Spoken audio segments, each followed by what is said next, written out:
സഹോദരങ്ങളെ, അതിന് തലാഖിനെ പറ്റി ജബ്ബാറിന് പറയാനുള്ളത് എന്താണ്?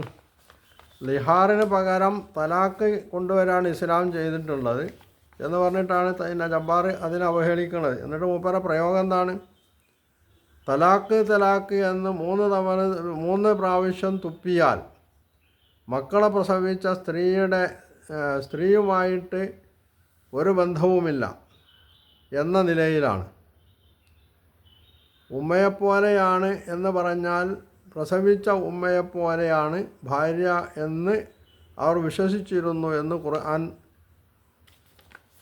എന്നാണ് ജബ്ബാർ പറയുന്നത്. യഥാർത്ഥത്തിൽ അങ്ങനെ ഖുർആൻ എവിടെയും പറഞ്ഞിട്ടുണ്ടോയെന്നുള്ള ജബ്ബാറ പറയേണ്ടത്. ഇവിടെ ജബ്ബാർ പറയുന്നത് തലാഖ് തലാഖ് എന്ന് പറഞ്ഞ് 3 പ്രാവശ്യം തുപ്പുക എന്നാണ്. ഇത് എവിടുന്നാണ് ജബ്ബാറിന് കിട്ടിയത്? മുസ്ലിങ്ങളിൽ ആരെങ്കിലും അങ്ങനെ ചെയ്യണ്ടെങ്കിൽ അതിനേക്കാൾ വഷളത്തരായിട്ടുള്ള സംഗതി യുക്തിവാദികളും നാസ്തികന്മാരും ഒക്കെ ചെയ്യുന്നുണ്ട്. എന്നാൽ എന്തുകൊണ്ടാണ് ജബ്ബാർ അത്തരം ആളുകളെ പിടികൂടാത്തത്?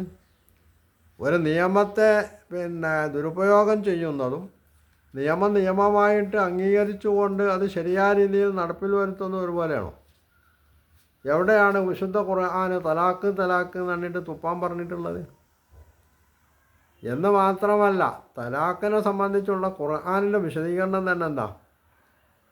ഒരു സ്ത്രീക്കും പുരുഷനും ഭാര്യയും ഭർത്താവും എന്നുള്ളവർക്ക് കുടുംബപരമായിട്ട് ഒന്നിച്ചു പോവാൻ പറ്റുകയില്ല എന്ന് അവർ 2 പേർക്കും തോന്നിയാൽ അല്ലെങ്കിൽ ബോധ്യമായാൽ അവിടെ ഖുർആൻ പറയുന്നത് എന്താണ്? വബുഅസു ഹക്കമം മിൻ അഹ്ലിഹി വഹക്കമം മിൻ അഹ്ലിഹാന. അവളുടെ കുടുംബത്തിൽ നിന്നും അവൻ്റെ കുടുംബത്തിൽ നിന്നും ഓരോ പ്രതിനിധികളെ തിരഞ്ഞെടുത്തിട്ട് സംസാരിക്കാൻ പാകത്തിൽ 2 ആളുകളെ നിശ്ചയിക്കണം. എന്നിട്ട് അവർ തമ്മിൽ സംസാരിക്കണം. ഇവരുമായി ബന്ധപ്പെട്ട ഈ പ്രശ്നം സംസാരിച്ചിട്ട് ഇത് മുന്നോട്ട് കൊണ്ടുപോകണോ പോകേണ്ടതെന്ന് തീരുമാനിക്കണം എന്നാണ്. ഇത് ഖുർആൻ്റെ നിർദ്ദേശമാണ്. ഇനി അങ്ങനെ തീരുമാനിച്ചു കഴിഞ്ഞു വേർപിരിയണം എന്നാണ് തീരുമാനിക്കണതെങ്കിൽ അങ്ങനെ തീരുമാനിക്കാൻ അവർക്ക് അവകാശമുണ്ട്. അതല്ല അവർ ഒത്തുപോകണമെന്നാണ് തീരുമാനിക്കണമെങ്കിൽ അങ്ങനെയും തീരുമാനിക്കാൻ അവകാശമുണ്ട്. വേർപിരിയണം എന്നാണ് തീരുമാനിക്കുന്നതെങ്കിൽ അവിടെ ഖുർആൻ്റെ നിലപാടെന്നാ? തലാഖ് തലാഖ് എന്ന് പറഞ്ഞ് 3 പ്രാവശ്യം തുപ്പാനാണോ ഖുർആൻ പറഞ്ഞത്? ഖുർആൻ പറഞ്ഞിട്ടുള്ളത് ഒരു പ്രാവശ്യമേ തലാഖ് എല്ലാം പാടുള്ളൂ എന്നാണ്. എന്താ കാരണം? ഖുർആൻ സൂറത്ത് തലാഖിൽ കാര്യം പറയുന്നുണ്ട്.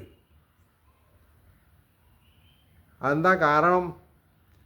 ഒരു പുരുഷൻ സ്ത്രീയുമായിട്ട് തലാഖ് ചൊല്ലി പിരിഞ്ഞാൽ ഇതുവരെ അവർ തമ്മിൽ ഒന്നിച്ച് ജീവിച്ച ആളുകൾ എന്നുള്ളവർക്ക് കുറച്ച് ദിവസം കഴിയുമ്പോൾ 2 ആൾക്കും മനസ്താപം ഉണ്ടാവും. അത് മനുഷ്യ സഹജമാണ്. വേണ്ടില്ലായിരുന്നു എന്ന് തോന്നും. അങ്ങനെ വേണ്ടില്ലായിരുന്നു എന്ന് തോന്നിയാൽ പിന്നെ അവിടെ എന്താണ് മാർഗം? 2 മാർഗമാണ് ഇസ്ലാം മുമ്പോട്ട് വെക്കുന്നത്. ഒന്നുകിൽ ഇവളുടെ ദീക്ഷാകാലം കഴിയണതിന് മുമ്പ് അവളെ തിരിച്ചെടുക്കാം. അവിടെ പിന്നെ വേറെ നിക്കാഹിൻ്റെ അല്ലെങ്കിൽ വിവാഹവും പുനർവിവാഹത്തിൻ്റെ പ്രശ്നമൊന്നുമില്ല. ഇനി ദീക്ഷാകാലം കഴിഞ്ഞിട്ടാണെങ്കിലോ നേരത്തെ മാതിരി തന്നെ അവളെ 2ാമത് വിവാഹം ചെയ്ത് തിരിച്ചെടുക്കാം. അത് നടക്കണമെങ്കിൽ 1 തലാഖ് അല്ലെങ്കിൽ 2 തലാഖ്, അതിൽ കൂടുതൽ ചെല്ലാൻ പാടില്ല. അതുകൊണ്ടാണ് വിശുദ്ധ ഖുർആൻ പറഞ്ഞ അത്തലാഖു മറത്താനി. ഒരു ഭാര്യയെ തിരിച്ചെടുക്കാനുള്ള തലാഖ് കണ്ട് 2 തവണയേ നടക്കുകയുള്ളൂ. 1ാമത്തെ തവണ നിങ്ങൾക്ക് തിരിച്ചെടുക്കാം. 2ാമത് ചൊല്ലിയാൽ ആ ദീക്ഷാകാലം കഴിയുന്നതിന് മുമ്പ് 2ാമത് ചൊല്ലിയതിൻ്റെ ആവശ്യവും തിരിച്ചെടുക്കാം. 3ാമത് ചൊല്ലിയാലോ വൈൻ തല്ലഖഹ ഫലാ തഹില്ലു ലഹൂന. 3ാമതും ചൊല്ലിയാൽ പിന്നെ ആ സ്ത്രീ ഇവന് അനുവദനീയാവൂല. ഇത് ഇസ്ലാമിൻ്റെ നിയമമാണ്. ജബ്ബാറിനത് സ്വീകാര്യമാണോ അല്ലാന്നുള്ളത് വേറെ കാര്യമാണ്. ജബ്ബാറിനെ പോലുള്ളവർക്ക് എന്ത് വിവാഹം, എന്ത് തലാഖല്ലേ?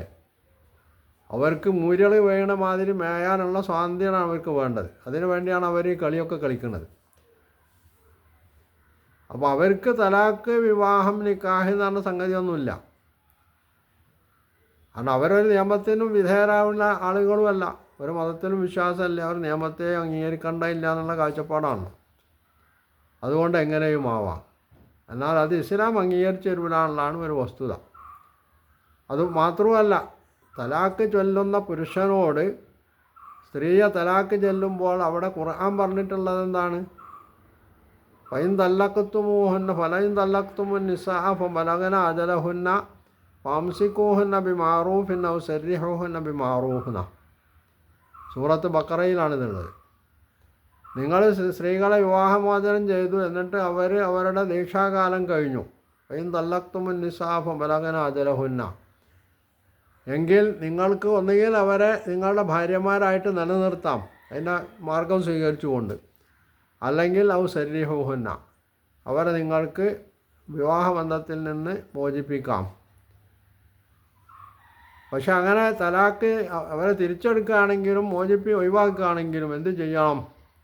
അപ്പോൾ തല്ലിഖൂഹുന്ന ബിമാറൂഫിൻ ഔ സരിഹൂഹുന്ന ബിമാറൂഫ്, വളരെ മാന്യമായിട്ടായിരിക്കണം എന്നാണ് വിശുദ്ധ ഖുർആൻ പറഞ്ഞത്.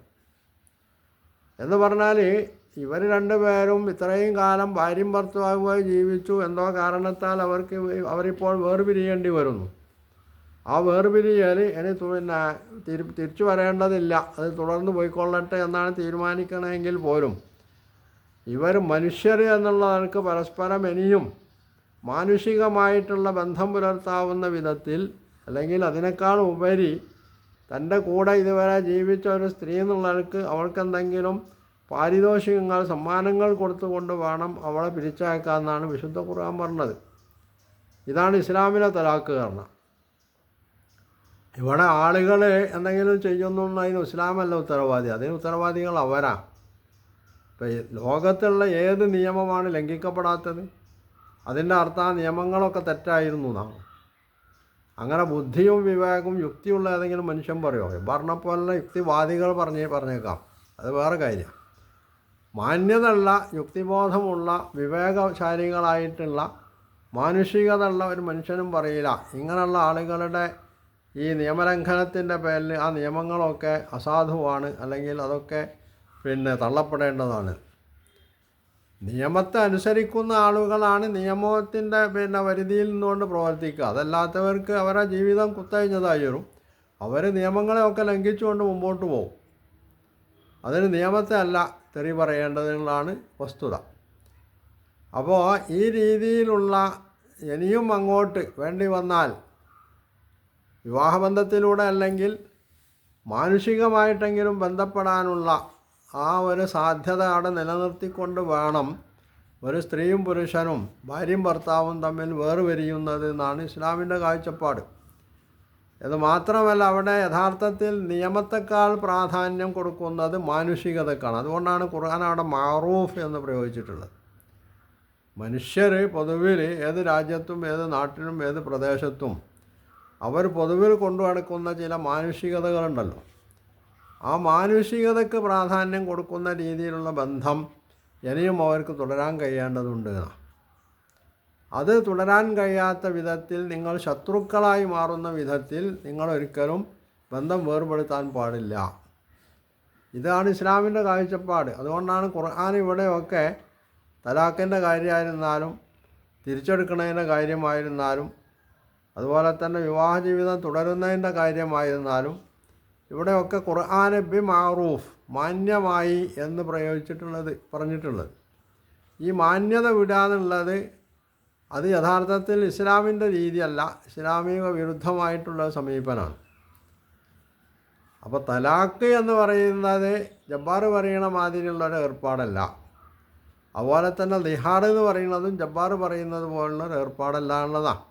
ലിഹാർ എന്നത് സ്ത്രീയെ അപമാനിക്കുന്നതിന് തുല്യമാണ്. അത് അവളെ ആദരിക്കലല്ല, അവളെ സ്നേഹത്തോടു കൂടി, വാത്സല്യത്തോടു കൂടി, ആദരവോടു കൂടി മുമ്പോട്ട് നമ്മൾക്ക് പോകാമെന്ന് പറയാനല്ല. നീ കൊള്ളാത്തവളാണ്, നീ ആയിട്ട് ഞാനൊരു ബന്ധമില്ല എന്ന് പറഞ്ഞ് അവളെ പുറം തള്ളുന്നതിന് തുല്യമാണത്. എന്നാൽ തലാഖ് എന്ന് പറയുന്നത് അതല്ല. ഇവർ തമ്മിലുള്ള വൈവാഹിക ബന്ധം തൽക്കാലം വേർപെടുത്തുന്നു. അത് ഒന്നോ രണ്ടോ തലാഖാണ് ചൊല്ലണമെങ്കിൽ വേണ്ടി വന്നാൽ ഭാവിയിൽ ഇനിയും അവർക്ക് വിവാഹിതരായിട്ട് മുമ്പോട്ട് പോവാം, ഭാര്യാഭർത്താക്കളായിട്ട് മുമ്പോട്ട് പോവാം. അതിനുള്ളൊരു പഴുത് അവിടെ നിലനിർത്തുകയാണ് ചെയ്യുന്നത്. അതോ ഇനി 3 തലാഖ് ചൊല്ലിയാൽ പോലും അപ്പോഴും അവിടെ മാനുഷികമായിട്ടുള്ള ബന്ധങ്ങൾ നിലനിർത്തിക്കൊണ്ട് മുമ്പോട്ട് പോകാവുന്ന സാഹചര്യം ഉണ്ടാവണം എന്നാണ് ഖുർആൻ ഇവിടെ ഉദ്ദേശിച്ചിട്ടുള്ളത്. ഇതാണ് ഇസ്ലാമിലെ തലാഖ് പറഞ്ഞാൽ. ജബ്ബാർ പറയുന്ന മാതിരി, അല്ലെങ്കിൽ ജബ്ബാറിനെ പോലുള്ള തലതിരിഞ്ഞ ദുഷ്ടബുദ്ധികളായിട്ടുള്ള ആളുകൾ പറയുന്ന മാതിരി ഇസ്ലാമിലെ തലാക്ക് എന്ന് പറഞ്ഞാൽ പെണ്ണിനെ 3 തലാക്കും ചൊല്ലി തുപ്പലല്ല. അത് ഇസ്ലാമിനെ അവഹേളിക്കാൻ വേണ്ടി ജബ്ബാറിനെ പോലുള്ള മണ്ടന്മാരായിട്ടുള്ള ആളുകൾ കരുതിക്കൂട്ടി പറയുന്ന ചില കാര്യങ്ങളാണ്. അതിന് യഥാർത്ഥത്തിൽ നിയമത്തിൻ്റെ കാഴ്ചപ്പാടിൽ ഒരു വിലയില്ല, യുക്തിവാദത്തിൻ്റെ കാഴ്ചപ്പാടിലുമില്ല, യുക്തിബോധത്തിൻ്റെ കാഴ്ചപ്പാടിലുമില്ല അതിന് യാതൊരു മൂല്യവും. എന്നാൽ തോന്നിവാസം പറയുന്ന ആളുകളുടെ കാഴ്ചപ്പാടിൽ ചിലപ്പോൾ അവർക്ക് ഹഹ എന്ന് പറഞ്ഞ് ചിരിക്കാൻ അതിൽ വക ഉണ്ടായിരിക്കാം. അതിൽ കവിഞ്ഞ് ജബ്ബാറിൻ്റെ ഈ പിച്ചും പേയും പറയലിൽ യാതൊരു വസ്തുതയില്ല എന്നതാണ് വസ്തുത.